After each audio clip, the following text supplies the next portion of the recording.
Hi, Father Jack back at you with a very serious concern. I have discovered a plot to kill the children of America, and I seek your support for stopping this horrible conspiracy.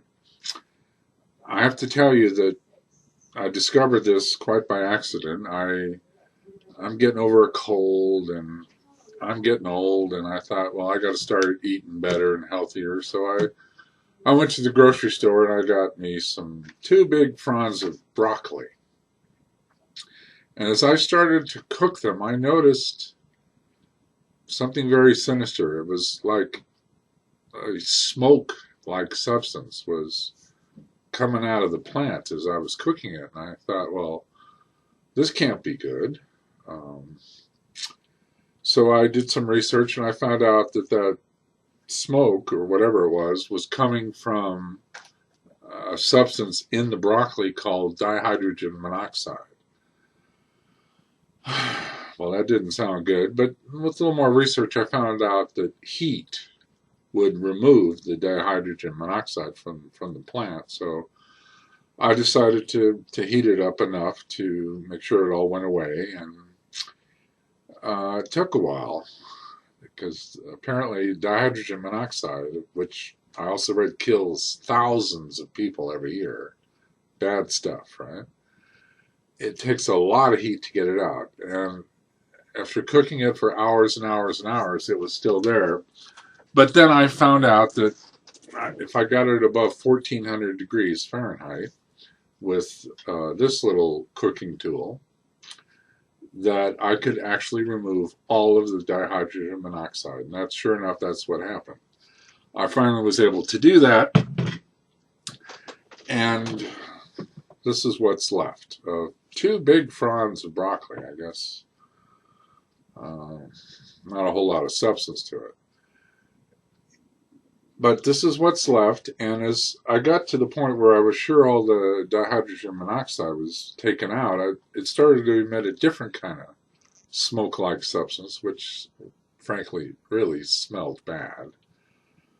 But, you know, I had to be sure, and this is what I came up with, which is kind of like ash here, not very appetizing, but hopefully safer. So I did have it tested though, just to be sure, and unfortunately, that's when I found out the really bad news.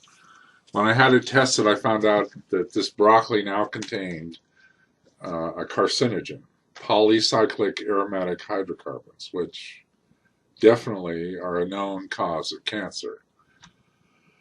I thought, well, this can't be good, and what's the meaning of this? And what I realized is big vegetable, which is pushing and pushing and pushing things like broccoli.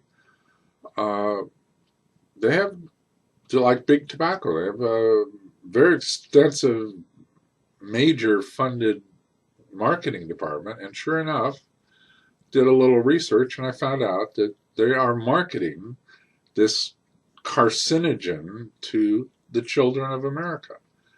Now, children naturally don't like broccoli, I don't think. I mean, there's no receptor sites in the brain, I know, for broccoli.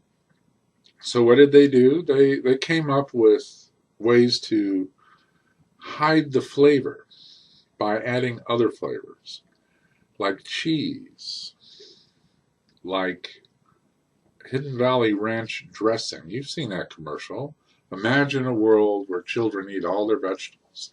Well, this is obviously part of an evil plot to poison the children of America with these carcinogens. And I even found out that broccoli, even before you cook it, contains a natural insecticide, which is a carcinogen called aflatoxin. And that's even there before you cook it. So you're exposed to carcinogens just like nicotine before you eat it, and you're exposed to them after you cook it. And obviously, big vegetable is trying to kill the children of America. Now we know that big candy has done this for a while. I mean, Look at this marshmallow. You know this marshmallow contains carcinogens. So we have to stop this plot. Now, of course, all that would make sense if the conclusion were accurate. And of course, the conclusion is absurd. Broccoli prevents cancer. Broccoli is good for you. Broccoli, eaten the way normal people eat, it doesn't look like this. Nobody cooks it to 1400 degrees Fahrenheit. No one would eat it like that, and therefore it's not a risk. It's just like apples. Apples contain enough cyanide to kill the average linebacker in the NFL. But if you eat an apple normally as directed, it's actually good for you, not going to kill you. That, my friends, is junk science. Junk science is where you take things that are true individually by themselves, but twist it around to try and come to some foregone conclusion that you want to influence people with. So everything I said about the broccoli is true, but the conclusion is absurd. Does that sound familiar? It would if you're a vapor. If you use electronic cigarettes, that kind of junk science and thinking is going to sound very familiar to you, because lots of people in the public health arena are doing the same thing, using twisted numbers, junk science, to try and make electronic cigarettes unavailable or illegal or so restricted or so unusable that they'll just go away. Now, why would they do something like that? Well, follow the money. I think that's what it boils down to. These people that rail against electronic cigarettes are public health Luddites. Remember the Luddites? You studied them in history class, early 19th century. These people in England would go around smashing machinery, right? They appeared to be anti-technology. Well, it's not because the machines were somehow contradictory to human nature and a threat to the spiritual evolution of humankind or anything. No, these were textile workers protecting their jobs, not just people that were anti-technology. And I think that's what's going on with the public health world. The public health world, rightly so, has been concerned about smoking for a long time. And rightly so. Smoking is, we all know, pretty bad stuff. Killing millions of people, horrible diseases associated with it, bad news in so many ways. Yet, their efforts to help change this around have been, well, kind of mixed. Their initial efforts were pretty good. They were great at getting your Aunt Martha to give up her after-dinner cigarette, or your cousin Stan, who maybe smoked 10 cigarettes a week. Okay, they're real good at helping those people. But this hardcore, more than a pack a day, bottom 19-20%, that number hasn't changed in 20 years. 20 years ago we had 45 million smokers, and 20 years later, billions of dollars in education and advertising and all that, we still got 45 million smokers. Now, if they were really, really interested in changing that, they would say, oh, we got to start thinking outside the box. We should go consult people like in the addiction world, because smoking sure looks like an addiction, but they didn't do that. No, they said, no, we're going to do it our way. And their way hasn't worked. And so it's not really that surprising that when electronic cigarettes came along, instead of doing the right, correct, ethical approach, would be to say, whoa, this could save millions of lives. These things have a lot of potential.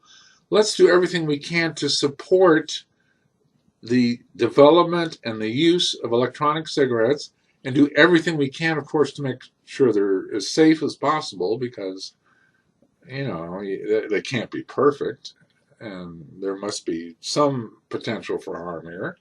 But let's put all our efforts and money into studying it and making them safe and all that. If they had done that, they'd have a lot of credibility. But they didn't do that. No. Instead, they just put up the walls. This looks like smoking. It can't be good. It must be an evil plot from the big tobacco. And all they're trying to do is kill people in just a different way. So we have to do everything we can to stop them. And who's doing the stopping? Well, like I said, follow the money. The people that benefit the most from the war on smoking is actually big tobacco, big pharma, and politicians. They're the money people. And they want to fight smoking, but they want to not, actually be all horribly successful, because that would ruin everything. It would ruin the tax flow, the money you make from smoking cessation devices and medications and all that sort of thing. So they want to stop smoking, but, not too much. If they were really sincere about trying to help smokers, they would say, hey, whatever it takes. Hey, Addiction World, do you have an experience in harm reduction? In finding alternatives, anything that's better than the horrible effects we're getting now? No, they didn't do that. Smokers had to do that for themselves. Find a way to reduce the harm of smoking in a way that was effective. And so we have electronic cigarettes.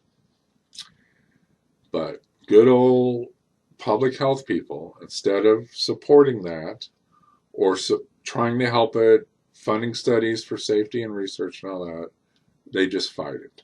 And they fight it with the same way I started out here with. Nonsense about junk science and carcinogens and all that. The real question isn't, are there carcinogens in vaping? The real question is, are there enough to cause harm? Is there harm being caused? How can we reduce that harm? How can we still help people quit smoking in a way that's effective and works? But no, they, instead of saying, oh, flavors, what a great idea. That's actually going to help children eat broccoli, which is fine. And gosh, flavors are going to help adults quit smoking. No, they didn't do that. Instead, they focus on this nonsense about it's just there to attract children, even though there's no scientific basis for that. They're going to talk about carcinogens like formaldehyde without mentioning that every human being produces formaldehyde. You get significant exposure to formaldehyde riding in an elevator with other people. They don't ask the real question is there a harmful level?